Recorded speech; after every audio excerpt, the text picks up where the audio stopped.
اتق اللہ حیثما کنت واتبع السیئۃ الحسنۃ تمحها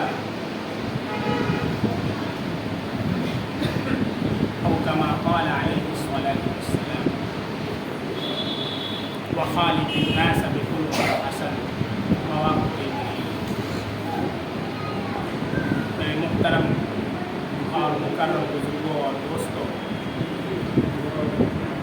حضرت ابو ذر غفاری رضی اللہ تعالی عنہ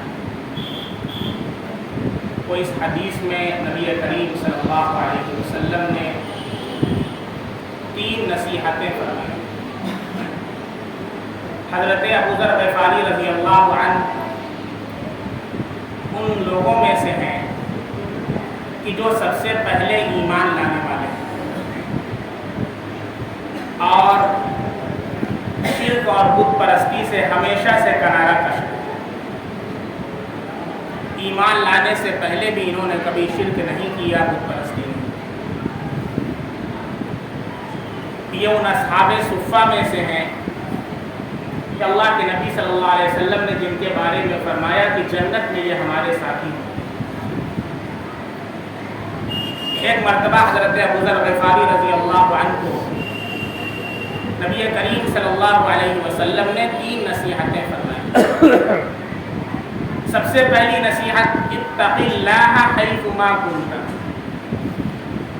اے ابو ذر اللہ سے ڈرتے رہو جہاں بھی تم ہو، یعنی جلوت میں ہو، لوگوں کے بیچ میں ہو، خلوت میں ہو، کوئی نہ ہو، صرف اللہ دیکھ رہا ہے۔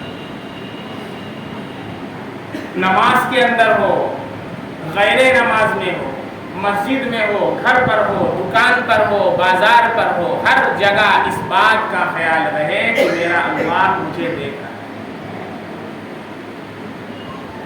آج لوگوں کے سامنے تو ہم برائی سے بچتے ہیں، گناہ سے بچتے ہیں کہ کوئی دیکھے گا تو کیا کہے گا، ٹوپی کرتا پاجامہ پہن کر کے یہ کام کرے۔ لیکن جہاں ذرا سا لوگوں سے کنارہ کش ہوئے اور کمرہ بند ہوا، یہ سب سے بڑا دجال جو ہمارے ایمان کو کھا رہا ہے فوراً آن ہوتا ہے اور پھر اس کے اوپر فحش تصاویر کا دیکھنا اور گندی موویز کا دیکھنا شروع ہو جاتا ہے۔ کیا جو اللہ مسجد میں مجھے دیکھ رہا ہے، کیا وہ ہمارے گھر نہیں دیکھ رہا ہے؟ کیا وہ لحاظ کے اندر جو ہم لحاظ کو تان کر کے اندر موبائل دیکھ رہے ہیں، کیا اللہ نہیں دیکھ رہا ہے؟ اللہ کے نبی نے فرمایا پہلی نصیحت ہے، بہت اہم نصیحت، اگر 3 نصیحتوں کو اپنی زندگی میں مسلمانوں ہم داخل کر لیں تو اللہ رب العزت ہمیں دنیا و آخرت میں کامیابی عطا کرے۔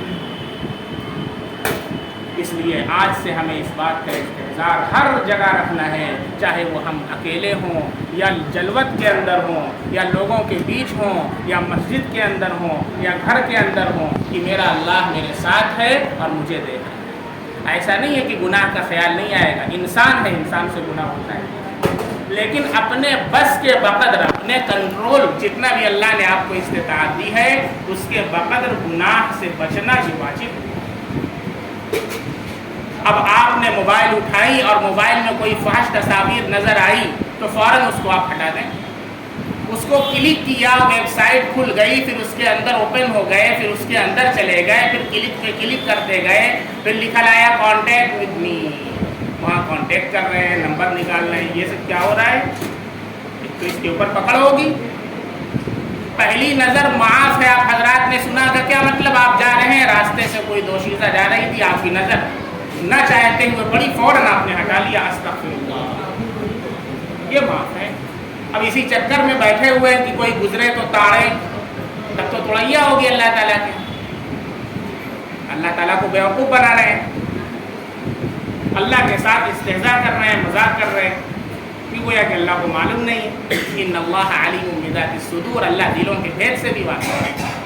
اس لیے پہلی نصیحت ہم سب لوگوں کے لیے حضرت ابو ذر غفاری رضی اللہ عنہ کو میرے نبی نے فرمائی تھی، اتق اللہ حیثما کنت، اللہ سے ڈرو جہاں پر بھی ہو۔ اس لیے ہمیشہ اس بات کا استحضار رہے کہ ہم کو اللہ سے ڈرنا ہے، کوئی دیکھے یا نہ دیکھے میرا اللہ مجھے دیکھا۔ پہلی نصیحت کریں گے انشاءاللہ.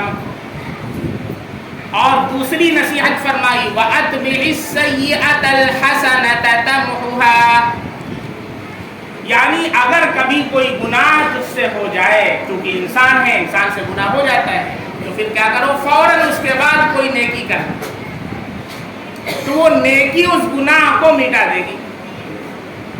ہو گیا گناہ، فوراً کیا کرو، نیکی کرو. تو یہ اللہ نے اصول بنا دیا ہے کہ جو نیکی کرتا ہے تو اللہ اس کے بدلے 10 نیکی عطا فرماتے ہیں. فَلَهُ بِعَشَرَةِ أَمْثَالِهَا، 10 نیکی میں. اور گناہ کرتا ہے تو ایک ہی گناہ ملتا ہے. کتنا کریم اللہ ہے، کتنا رحیم اللہ ہے. اللہ چاہتا تو گناہ کو 10 کر دیتا اور نیکی کو 1 کر دیتا، لیکن نہیں، ایک نیکی میں کرتا ہوں، اللہ 10 نیکیاں کرتا ہوں.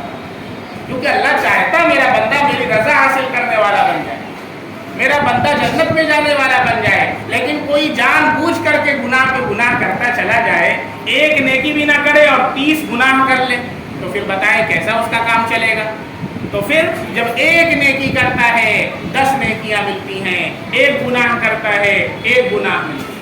اب جو گناہ کرنے لکھنے والے فرشتے ہیں، جب وہ لکھنا شروع کرتے ہیں تو دوسرے فرشتے جو نیکیاں لکھنے والے ہیں انہیں منع کرتے ہیں کہ ابھی رک جا، ہو سکتا ہے کوئی نیکی کر لے.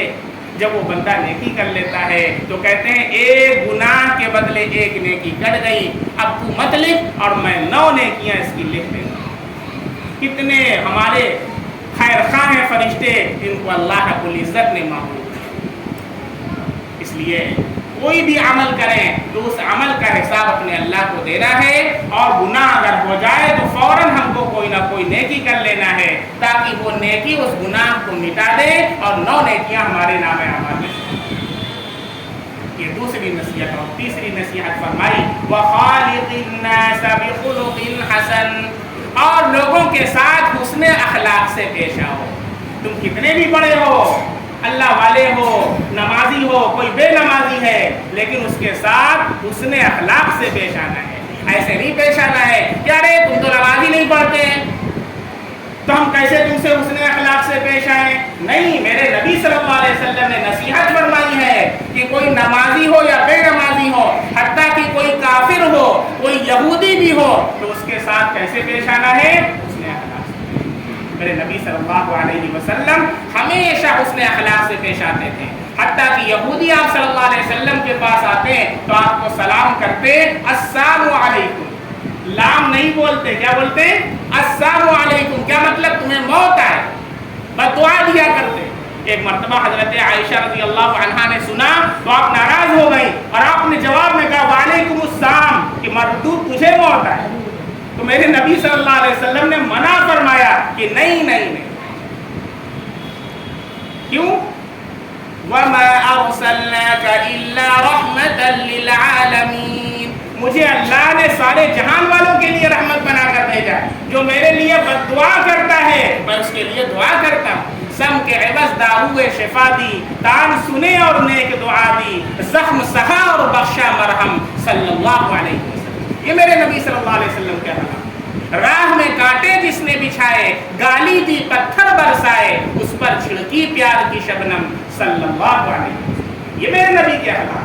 ہم کس نبی کے اخلاق کو لے کر کے چل رہے ہیں؟ کیا ہم کسی اور نبی کو فالو کرتے ہیں کہ پتہ چلا کوئی بے نمازی ہے تو اس سے ہمارے ملنے کا انداز الگ ہو جاتا ہے؟ نہیں، اس سے حسن اخلاق سے پیش آئے، اس کو عمدہ نصیحت کریں. ادعو الی سبیل ربک بالحکمۃ والموعظۃ الحسنہ، اپنے رب کی طرف بلاؤ حکمت کے ساتھ اور اچھی نصیحت کے ساتھ. فرعون کے پاس موسیٰ علیہ السلام جب جا رہے تھے تو اللہ نے کیا کہا، قولا لہ قولا لینا، فرعون سے نرم گفتگو کرنا. اس لیے تینوں اصول ہمیں یاد رکھنا ہے. نمبر 1 اللہ سے ہر جگہ پر ڈرنا ہے. نمبر 2 کوئی گناہ ہو جائے تو فوراً نیکی کر لینا ہے اور اللہ سے اپنے گناہوں کی معافی مانگ لینا ہے. اور تیسرے نمبر پر سب لوگوں سے حسن اخلاق سے پیش آنا ہے، اسلام کے اخلاق کو پیش کرنا ہے. اور حسن اخلاق نام صرف مسکرا کر ملنے کا نہیں ہے، حسن اخلاق نام اپنے اندر سے ساری گندگیوں کو ختم کرنے کا ہے. ہمارے اندر حسد کی بیماری ہے، ہمارے اندر تکبر کی بیماری ہے، ہمارے اندر غیبت کی بیماری ہے، ہمارے اندر ناراضگی دیکھ کر جلنے کی بیماری ہے، ان بیماریوں کا علاج کر کے اپنے نفس کو پاک اور صاف کرنا ہے، تب جا کر اللہ رب العزت نماز کی حلاوت عطا فرمائیں گے، قرآن کا نور عطا فرمائیں گے، سنت کی روشنی عطا فرمائیں گے، اور زندگی انشاءاللہ ایک دم نورانی بنا دیں گے۔ نبی کریم صلی اللہ علیہ وسلم کی سنت کے اوپر اللہ رب العزت ہم سب کو اپنی زندگی گزارنے کی توفیق عطا فرمائے، اور جو نصیحتیں ہمارے نبی صلی اللہ علیہ وسلم نے فرمائی ہیں، ہم سارے مسلمانوں کو ان نصیحتوں کو اپنی زندگی میں داخل کرنے اور ان کو زیادہ سے زیادہ عام کرنے کی توفیق عطا فرمائے۔ آمین و آخر دعوانا الحمدللہ۔